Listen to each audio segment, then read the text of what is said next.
اعوذ باللہ من الشیطان الرجیم بسم اللہ الرحمن الرحیم یا صاحب الجمال و یا سید البشر من وجهک المنیر لقد نفر القمر لا يمكن الثناء كما كان حقه بعد از خدا بزرگ تو ایک قصہ مختصر رضی اللہ عنا سیدنا و مولانا محمد صلی اللہ علیہ وآلہ وسلم و اہلہ یا رب لک الحمد کما ینبغی لجلال وجهک وعظیم سلطانک رب اشرح لی صدری ویسر لی امری واحلل عقدۃ من لسانی یفقہوا قولی رب زدنی علما رب زدنی علما رب زدنی علما۔ السلام علیکم ورحمۃ اللہ وبرکاتہ۔ میں حافظہ افرا جاوید اسلام آپ سب سے مخاطب ہوں اپنے یوٹیوب چینل انفینٹ اسلام میں آپ سب کو خوش آمدید کہتی ہوں۔ امید کرتی ہوں آپ سب خیریت سے ہوں گے، زندگی پرسکون پر اطمینان اور ایمان بخیر گزر رہی ہوگی۔ پارہ نمبر 14 سورۃ الحجر جاری ہے اور اس کی آیت نمبر 44 تک ہم گزشتہ اسباق میں پڑھ چکے ہیں۔ آج کے سبق میں آیت نمبر 45 سے باقاعدہ آغاز کیا جا رہا ہے، جس میں اللہ رب العزت ارشاد فرماتا ہے: بے شک متقی لوگ باغوں اور چشموں میں ہوں گے، حکم ہوگا ان میں سلامتی کے ساتھ امن و امان سے داخل ہو جاؤ، اور ہم ان کے سینوں میں موجود کینہ کھینچ لیں گے۔ وہ آپس میں بھائی بھائی ہوں گے اور آمنے سامنے تختوں پر بیٹھے ہوں گے۔ اب اگر اس رکوع کی ابتدا کو جوڑا جائے گزشتہ رکوع کے اختتام سے، تو وہاں ہم نے اہل جہنم کا ذکر پڑھا تھا،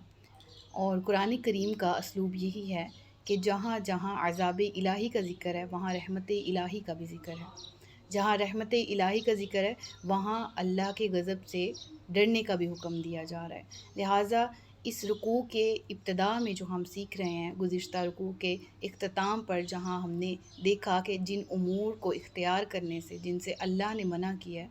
ان کو کرنا، اللہ کی نافرمانی کرنا، یہ اللہ کی ناراضگی کا سبب بنتا ہے، جس کی وجہ سے جو جہنم ہے وہ انسان کا مقدر بن جاتی ہے، اور جو جہنم ہے اس میں کفار ہمیشہ کے لیے رہیں گے۔ کوشش کریں گے کہ امید کریں گے، تمنا کریں گے، حسرت کریں گے کہ وہ جہنم سے باہر آ سکیں، لیکن وہ تمام امیدیں، تمام آرزوئیں، تمام جستجوئیں ان کی بیکار ہوں گی۔ اس رکوع کی ابتدا میں اللہ نے انسان کو، متقی انسان کو بشارت دی کہ اگر ایک انسان تقوی اختیار کرتا ہے، متقی ہوتا ہے، اللہ کا خوف دل میں بٹھاتا ہے، دین اسلام قبول کرتا ہے اور دین اسلام کی ریکوائرمنٹس کے مطابق زندگی گزارتا ہے، تو ان کے لیے ہیں جنتیں، باغ، جنات وعیون۔ ٹھیک ہے، جنت بیسیکلی عربک ورڈ ہے اور اس کی اردو باغ ہے۔ اب اصطلاحی معنی میں سے وہی جنت ہے جو کہ وعدہ کیا گیا ہے متقین پرہیزگاروں کے لیے۔ یہ وہی متقین ہیں جن کی صفات ہم پڑھتے آئے ہیں، سورۃ البقرہ کی ابتدا میں بھی پڑھی کہ ہدایت بھی قرآن سے اسی کو ملے گی جو متقی ہوگا، اور جو متقین ہیں ان کے لیے باغات ہیں، چشمے ہیں جو جنت میں جاری ہوں گی، اور جب وہ داخل ہوں گے ان میں تو سلامتی کے ساتھ داخل ہوں گے اور امن و امان کے ساتھ، یعنی جنت میں نہ کوئی لڑائی، نہ جھگڑا، نہ فکر، نہ فاقہ، نہ تعصب، نہ عناد، نہ بغض، نہ حسد، نہ کینہ، یعنی وہ امور بھی جڑ سے ختم ہو جائیں گے جن کی وجہ جو لڑائیوں کا جو سبب بنتے ہیں، وہ امور کا ہی خاتمہ کر دیا جائے گا، جس کا ذکر آیت میں آ رہا ہے۔ جب ذکر ہے نا کہ حکم ہوگا سلامتی کے ساتھ امن و امان سے داخل ہو جاؤ، کون سا امن و امان؟ کہ ہم ان کے سینوں میں موجود کینہ کھینچ لیں گے اور وہ آپس میں بھائی بھائی ہوں گے۔ مراد یہ کہ کینہ، حسد، تکبر، عناد، یہی چیزیں لے کے جاتی ہیں نا دشمنی کی طرف۔ تو جب یہ سبب ہی نہیں ہوں گے تو پھر دشمنی بھی نہیں ہوگی، پھر لڑائی بھی نہیں ہوگی، پھر امن کریٹ ہوگا، امن و امان ہوگا، سلامتی ہوگی، جس کا ذکر ان آیات میں۔ تو معلوم یہ ہوا کہ اہل جنت کی نشانی یہ ہے کہ ان کے سینے پاک ہوں گے۔ کس چیز سے؟ کہ کوئی کسی پر نعمت دیکھ کے، نعمتوں کا نزول دیکھ کے نہ اس سے حسد کرے گا، نہ اس سے بغض رکھے گا۔ حتیٰ کہ یہاں ذکر آیا نا کہ وہ آپس میں بھائی بھائی، جس طرح بھائی بھائی کی محبت مثالی ہے، ماں کی اولاد کے ساتھ محبت مثالی ہے، بالکل اسی طرح یہاں مثال دی گئی۔ یہاں بیان کیا گیا کہ اہل جنت آپس میں بھائی بھائی ہوں گے، آمنے سامنے تختوں پر بیٹھے ہوں گے۔ تو روایات کے مطابق جب اہل جنت آپس میں بیٹھے ہوں گے نا، ملاقات کر رہے ہوں گے، ملاقات کا اختتام جب ہوگا تو وہ اپنے تختوں پر بیٹھے بیٹھے ہی واپس اپنی جگہ پر جائیں گے، اور ان تختوں کا رخ اس طرح نہیں ہوگا جس طرح فار ایگزامپل دو لوگ آپس میں ملتے ہیں تو جب وہ جدا ہوتے ہیں تو ان کی پیٹھ ایک دوسری طرف ہوتی ہے اپوزٹ ڈائریکشن میں اگر وہ جا رہے ہیں، تو اگر تخت آمنے سامنے ہوئے تو وہ تخت مڑ کے اس کی جس سے ملاقات کی ہے اس کی طرف پیچھا کر کے نہیں بلکہ اسی کی سمت اس کا رخ ہوگا، اور تخت پیچھے کو اڑنا شروع کر دیں گے جس سمت وہ اہل جنت میں وہ شخص جانا چاہے گا اس طرف کو۔ تو معلوم یہ ہوا کہ اہل جنت ایک دوسرے کا ادب، ایک دوسرے کا احترام، ایک دوسرے سے محبت، ایک دوسرے سے انسیت رکھتے ہوں گے،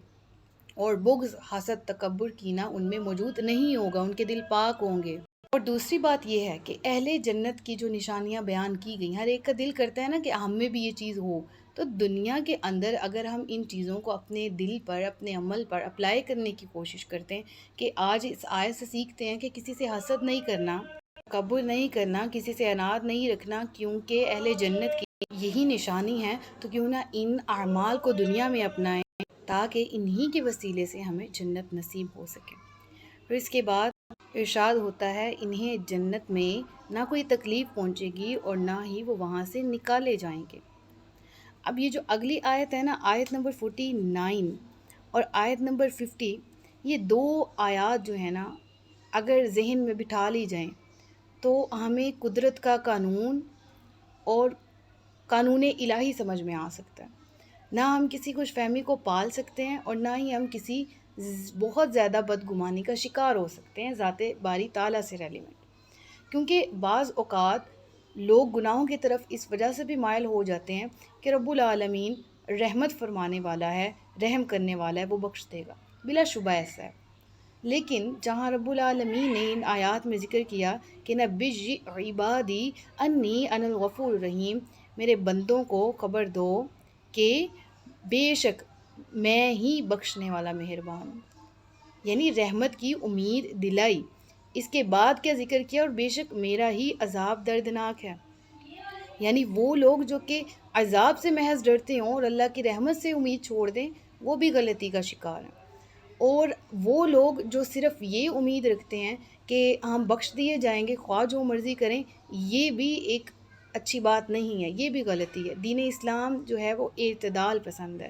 اور حضرت عمر فاروق کی ایک بہت مشہور ان کا قول ہے جس کے بارے میں ذکر کیا جاتا ہے کہ عمر فاروق اعظم رضی اللہ تعالیٰ عنہ نے ایک مرتبہ ارشاد فرمایا کہ اگر آسمان سے کوئی اعلان کرنے والا یہ اعلان کرے کہ اے لوگو تم سب کے سب جنت میں داخل ہو جاؤ گے، لیکن ایک شخص جنت میں داخل نہیں ہوگا، تو میں اس بات سے ضرور ڈروں گا کہ کہیں وہ شخص میں ہی نہ ہوں۔ یعنی تقوی، خوف الہی کا عالم دیکھیں، لیکن ساتھ ہی ساتھ امید کیا ہے کہ اگر اعلان کرنے والا یہ کہے کہ اے لوگو تم سب جہنم میں جاؤ گے، البتہ ایک شخص جہنم میں نہیں جائے گا، تو میں ضرور یہ امید رکھوں گا کہ وہ شخص میں ہی ہوں۔ یعنی اس سے کیا علم ہوا کہ ایمان خوف اور امید کی درمیانی کیفیت کا نام ہے، نہ ذات باری تعالیٰ کی طرف سے اس قدر بدگمان ہو جائیں کہ گناہ کرنے کے بعد توبہ ہی نہ کریں کہ شاید بخشش ہی نہ ہوگی، اور نہ ہی اس قدر خوش فہمیاں پالیں کہ گناہ جوک در جوک پے در پے کرتے چلے جائیں کہ معافی تو مل ہی جانی ہے۔ یہ دونوں امور غلط ہیں۔ ایمان خوف بھی دلاتا ہے، ایمان امید بھی دلاتا ہے۔ ہاں رب العالمین نے جہاں پھر اپنی رحمت کا تعارف کروایا تو کیا ارشاد فرمایا، نبی پاک صلی اللہ علیہ وآلہ وسلم کا ارشاد ہے کہ جس روز اللہ تعالیٰ نے رحمت کو پیدا فرمایا تو اس کے 100 حصے کیے، رحمت کے 100 حصے کیے اور 99 حصے اپنے پاس رکھ کر ایک حصہ مخلوق کے لیے بھیج دیا۔ اور اگر کافر بھی یہ جان لے کہ اللہ کے پاس کتنی رحمت ہے تو وہ بھی جنت سے مایوس نہ ہو، اور اگر مومن یہ جان جائے کہ اللہ کے پاس کتنا عذاب ہے تو جہنم سے وہ بھی کبھی بے خوف نہ ہو۔ تو مراد یہ ہے کہ ایمان خوف اور امید کی درمیانی کیفیت ہے، اتنا ہی خوف ہو اتنی ہی امید ہو۔ ہاں اللہ کی رحمت اس کے غضب پر بھاری ہے، سبقت ضرور رکھتی ہے، رحمت وسیع ہے،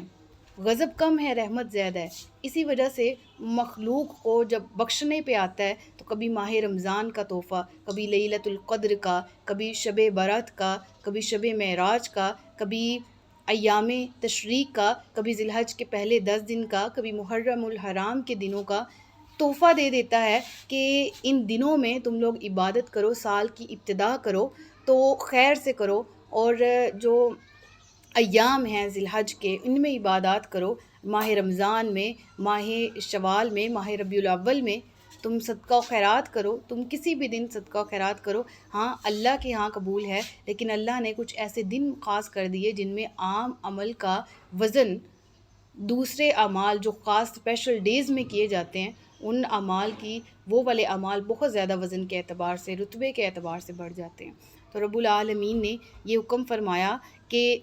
نبی پاک صلی اللہ علیہ وآلہ وسلم نے ارشاد فرمایا کہ اللہ فرماتا ہے میری رحمت میرے غضب پر سبقت رکھتی ہے۔ تو اللہ سے دعا ہے کہ اللہ اپنے غضب سے محفوظ فرمائے اور اپنی رحمت سے ہمیں بھی حصہ عطا فرمائے، آمین ثم آمین۔ اب آگے فرشتوں کا ذکر ہے، پہلے آیت پڑھ لیتے ہیں، اس کے بعد تفسیر کی طرف آتے ہیں۔ آیت یہ ہے کہ جس کا ذکر ہم پڑھ کے آ چکے ہیں سورہ ہود میں بھی، کہ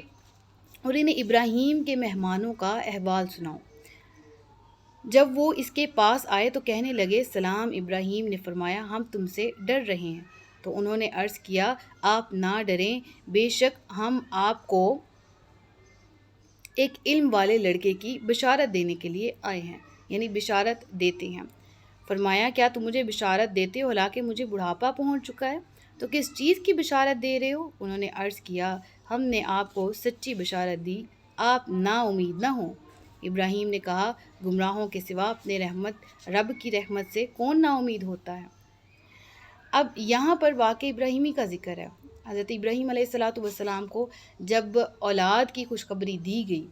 تو کس طرح سے دی گئی، وہ واقعہ کیا ہے، وہ واقعہ ڈیٹیل میں ہم پڑھ کے آ چکے ہیں۔ لیکن ذرا غور کریں کہ پچھلے رکوع کے اختتام میں ہم نے عذاب الہی کا ذکر پڑھا، اس رکوع کے ابتدا میں ہم نے رحمت الہی کا ذکر پڑھا، پھر ہم نے آیت پڑھی کہ رب فرما رہا ہے کہ میری رحمت بھی وسیع ہے، میرے غضب سے بھی ڈرو۔ پھر اس کے بعد فوراً حضرت ابراہیم کا واقعہ ذکر کیا گیا۔ اس کے پیچھے حکمت جو میرے ناقص علم کے مطابق مجھے سمجھ آتی ہے وہ یہ ہے کہ اس واقعے میں بھی امید اور خوف دونوں کا ذکر کیا گیا۔ امید کیا کہ رب العالمین نے بڑھاپے میں آپ کو اولاد نرینہ عطا کی، جو کہ ابراہیم علیہ السلام نے جب سوال کیا کہ یہ تو خلاف عادت ہے کہ ان کا اللہ کی قدرت پہ سوال نہیں تھا، لیکن حیرانگی اس کی اس بات پہ تھی، حضرت ابراہیم علیہ السلام کی حیرانگی اس بات پر تھی، اس امر پر تھی کہ عام طور پر عمومی طور پر بڑھاپے میں اولاد نہیں ہوتی، تو مجھے تو بڑھاپا آن پہنچا ہے، تو مجھے کس طرح سے اولاد عطا ہو سکتی۔ پھر اس کے بالکل ساتھ ذکر کیا گیا قوم لوط کا اور اس کی تباہی کا، یعنی ایک طرف حضرت ابراہیم علیہ السلام کو ان کی جو امید تھی اور ان کا جو یقین تھا، توکل تھا، دعا تھی، اس کی قبولیت کا ذکر کیا گیا۔ ساتھ ہی ابراہیم علیہ السلام کو فرشتوں نے یہ بھی کہا کہ ہم قوم لوط کو تباہ کرنے آئے ہیں، یعنی یہاں بھی اس واقعے کا جو ذکر ہے اس میں بھی ہمیں رحمت الہی بھی سیکھنے کو ملتی ہے کس قدر وسیع ہے، اور یہ سبق بھی سیکھنے کو ملتا ہے کہ اس کا عذاب بھی سخت ہے، کہ ایک ہی واقعے پر، ایک ہی موقع پر فرشتوں نے ان کو خوشخبری بھی سنائی اور قوم لوط کی تباہی کا ذکر بھی کیا، اور قوم لوط کو پھر تباہ بھی کر دیا گیا۔ تو اس کا ذکر ہے۔ سب سے پہلے بات کر لیتے کہ جب فرشتے آئے تو ابراہیم ان سے ڈرے۔ اس چیز کا ڈیٹیل ذکر میں نے پہلے بھی کیا ہے سورہ ہود میں، پھر بتا دیتی ہوں کہ فرشتوں نے جب آ کر سلام کیا تو سب سے پہلی بات یہ کہ فرشتے ان کے پاس آئے، سلامتی کے ساتھ حاضر ہوئے اور حضرت ابراہیم علیہ السلام کی بارگاہ کا ادب کیا، اور جب آ کے بیٹھے ہیں تو ابراہیم علیہ السلام نے ان سے فرمایا کہ ہم تم سے ڈر رہے ہیں۔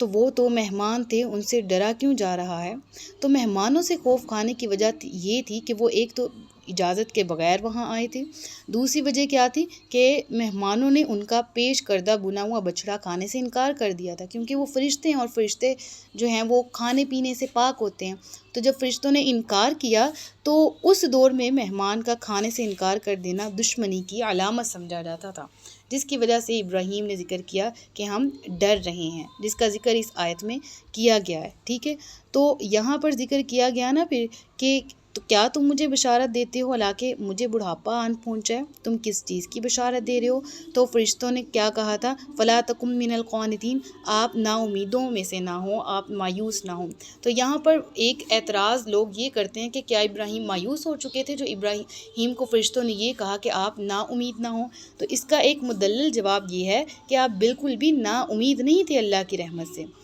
یہ اس آیت کے حصے سے یہ ثابت بالکل بھی نہیں ہوتا کہ آپ اللہ کی رحمت سے نا امید ہو چکے تھے،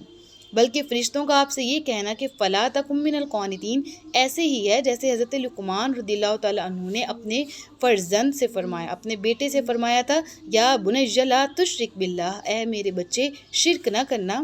جیسے اس سے یہ لازم نہیں آتا کہ فی الحال وہ شرک کر رہا تھا، اسی طرح وہاں بھی یہ لازم نہیں آتا کہ آپ فی الحال نا امید تھے۔ یعنی جب آپ نے اپنے بیٹے کو وصیت کی کہ تم اللہ کے ساتھ کسی کو شریک نہ ٹھہرانا، تو دیٹ نوٹ مینس کہ وہ شرک کر رہا تھا جو اس کو منع کیا گیا، نصیحت ہی تھی نا، تو اس کا بالکل وہ مطلب تو نہیں نا نکلتا جو آیت سے ظاہر ہو رہا تھا۔ بالکل اسی طرح ابراہیم کا نا امید ہونا بھی اس سے ثابت نہیں ہوتا، بس یہ کہ فرشتوں نے اس طرح سے کہا تھا کہ آپ کو تسلی اور آپ کو نوید اکٹھی سنائی جا رہی تھی۔ پھر اس کے بعد جو ذکر کیا گیا اس آیت میں وہ کیا ہے کہ اور تمہارے آنے کا کیا مقصد ہے؟ فرمایا فرشتوں تمہارا ابھی آنے کا کام کیا ہے؟ انہوں نے عرض کیا ہم ایک مجرم قوم کی طرف بھیجے گئے ہیں، سوائے لوط کے گھر والوں کے کہ بے شک ان سب کو ہم بچا لیں گے سوائے اس کی بیوی کے، ہم طے کر چکے کہ وہ پیچھے رہ جانے والوں میں سے ہے۔ تو یہاں اس بات کی بھی جو ڈیٹیل ہے وہ پیچھے گزر چکی ہے، الغرض یہ کہ آیت کے جو ریکوائرمنٹ کے حساب سے اس کی تفسیر ہے وہ بیان کر دیتی ہوں کہ حضرت لوط علیہ السلام کے گھر والوں سے مراد یہاں پر اہل ایمان ہے نا، کہ لوط والے، اس سے مراد کون ہے؟ اہل ایمان، اور آپ کے گھر میں سے جو اہل ایمان تھے، ماں سوائے ان کی بیوی کے، ان کا نام واہلہ تھا اور وہ کافرہ تھی، تو کہا وہ پیچھے رہ جانے والوں میں سے ہیں، یعنی اے نبی حضرت لوط علیہ السلام آپ اپنے ساتھ اہل ایمان کو لے کر یہاں سے تشریف لے جائیے، لیکن آپ کی بیوی آپ کے ساتھ نہیں جائے گی۔ اور یہی ہوا تھا، وہ اپنی پیچھے قوم کی محبت میں مڑ کے اس نے پیچھے بھی دیکھ لیا اور وہ عذاب الہی کا شکار ہو گئی۔ تو یہاں پر اس کا ذکر ہے، تو معلوم یہ ہوتا ہے کہ ہر ایک اپنے اعمال کا جواب دے اللہ کی بارگاہ میں، اور کسی کو کسی بھی طریقے سے خلاصی نہیں ملے گی ماں سوائے یہ کہ جس پر اللہ کی رحمت کا ساتھ ہو، جس کے ساتھ نیک اعمال ہوں۔ بلا شبہ اللہ تبارک و تعالیٰ کی رحمت اس کے غضب پر بھاری ہے، اللہ اپنی رحمتوں سے ہمیں بھی حصہ نوازے، اپنے غضب سے ہمیشہ بچا کر رکھے۔ صدق اللہ العلی العظیم و صدق رسولہ النبی الکریم۔ سچ فرمایا اللہ نے جو عصمت والا ہے، اپنا بہت سا خیال رکھیے گا، مجھے دعاؤں میں یاد رکھیے گا۔ تاجدار ختم نبوت زندہ باد، پاکستان ہمیشہ زندہ باد۔ السلام علیکم ورحمۃ اللہ وبرکاتہ۔